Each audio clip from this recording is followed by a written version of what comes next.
একটি ছোট্ট গ্রামে বাস করত রীতা। সে ছিল একজন ঘরের বউ, কিন্তু তার মনে ছিল অসীম শক্তি এবং ভালোবাসা। রীতা তার স্বামী অয়ন এবং একমাত্র কন্যা সুমিকে নিয়ে সুখে জীবন কাটাত। তাদের ঘরটি খুব ছোট ছিল, তবে সেখানে তাদের সুখের অভাব ছিল না। সকালে ঘুম থেকে উঠে রীতা রান্নাঘরে যায়। সুমি স্কুলে যাওয়ার জন্য প্রস্তুতি নিচ্ছে। মা হেসে বলল, সুমি, আজ স্কুলে কি শিখতে যাচ্ছ? সুমি উত্তেজিত হয়ে উত্তর দেয়, মা, আজ আমাদের প্রেজেন্টেশন আছে। সুমি বলল, মা, আমি আমার প্রজেক্ট নিয়ে খুব খুশি। মা তার মাথায় হাত বুলিয়ে সুমির বাবাকে বলল, জানো তো, সুমি খুব পরিশ্রমী এবং সে সবসময় স্কুলে সেরা হওয়ার চেষ্টা করে। সুমির বাবা সকালে উঠে কাজের জন্য বেরিয়ে পড়ে। সে গ্রামের বাইরে একটি নির্মাণ শ্রমিকের হিসেবে কাজ করত। কঠোর পরিশ্রমের পরেও তার আয় খুব কম ছিল, কিন্তু সে সবসময় পরিবারকে সুখী রাখতে চেষ্টা করত। দিনের শেষে যখন সে ঘরে ফিরে আসে, তখন তার মুখে ক্লান্তির ছাপ স্পষ্ট দেখা যায়। সুমি তার বাবাকে দেখে বলে, বাবা, তুমি কি আজ কাজে গিয়েছিলে? সুমির বাবা হাসতে হাসতে উত্তর দেয়, হ্যাঁ, কাজ করে বাড়ি এসেছি, কিন্তু তোমার জন্য কিছু আনতে পারিনি। সুমি একটু দুঃখিত হলেও কিন্তু সে জানে যে তাদের পরিবারের ভালোবাসা সবসময় সবচেয়ে বড়। বাবা মায়ের স্নেহ এবং সহানুভূতি তার জন্য সবকিছু। স্কুলের প্রতিযোগিতায় সুমি প্রথম হওয়ার চেষ্টা করে। সে রাতে পড়াশোনায় মগ্ন থাকে। একদিন রাতে সুমি বলল, মা, আমি যদি প্রথম হই তাহলে আমার জন্য কি নতুন খেলনা কিনে আনবে?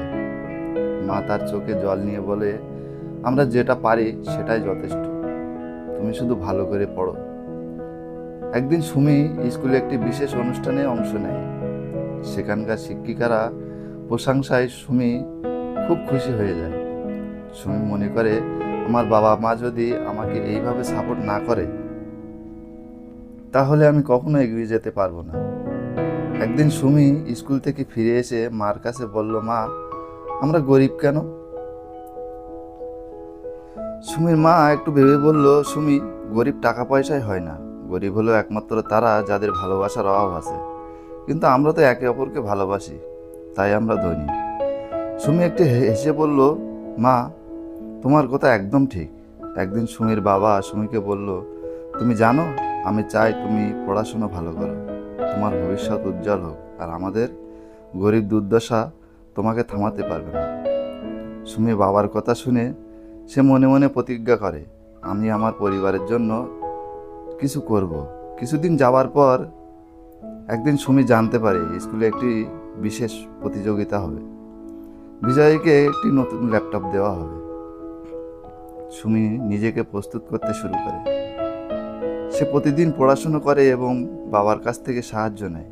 প্রতিযোগিতার দিন যত এগিয়ে আসে সুমি তত নার্ভাস হয়ে পড়ে, কিন্তু সে জানে তার পরিবার তাকে সমর্থন করছে।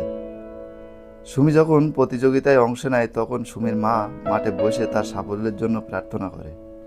সে ভাবে, আমি চাই সুমি তার স্বপ্ন পূরণ করুক। মার চোখে আশার আলো ছিল। প্রতিযোগিতার ফল ঘোষণা করা হলে সুমি প্রথম হয়ে যায়। বাবা মা উল্লাসে চিৎকার করে ওঠে। সুমি যখন ফিরে আসে বাবাকে জড়িয়ে ধরে বলে, তুমি আমাদের গর্ব মেয়ে। বাবার এই কথা শুনে সুমি খুব আনন্দ পায়।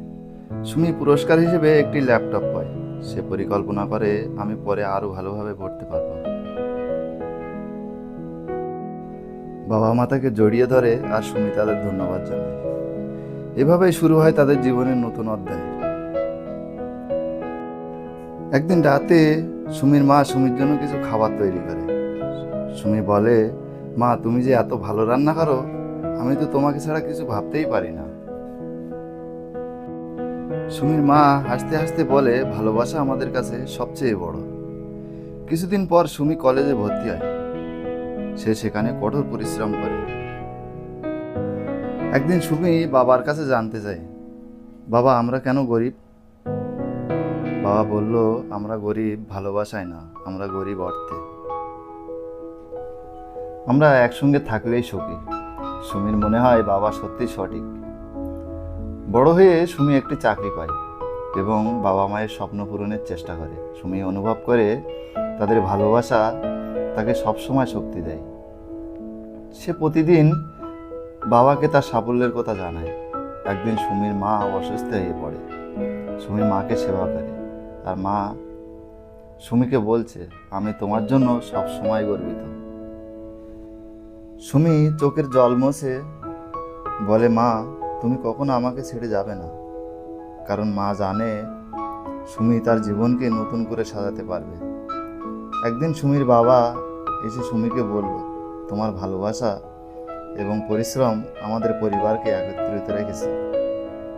সুমি বাবাকে জড়িয়ে ধরে বলে, বাবা আমি সব সময় তোমার পাশে থাকব। এখানেই আমাদের গল্পটি শেষ হলো। আসবো আবার একটি নতুন গল্প নিয়ে। ততক্ষণ সুস্থ থাকুন ও ভালো থাকুন। গল্পটি যদি আপনাদের ভালো লেগে থাকে তাহলে লাইক করতে ভুলবেন না, কারণ আপনার মূল্যবান মতামত আমাদের জন্য অনেক গুরুত্বপূর্ণ। তাই কমেন্টে জানান কেমন লাগবে এবং নতুন গল্পের জন্য আমাদের চ্যানেলটি সাবস্ক্রাইব করতে ভুলবেন না। ধন্যবাদ।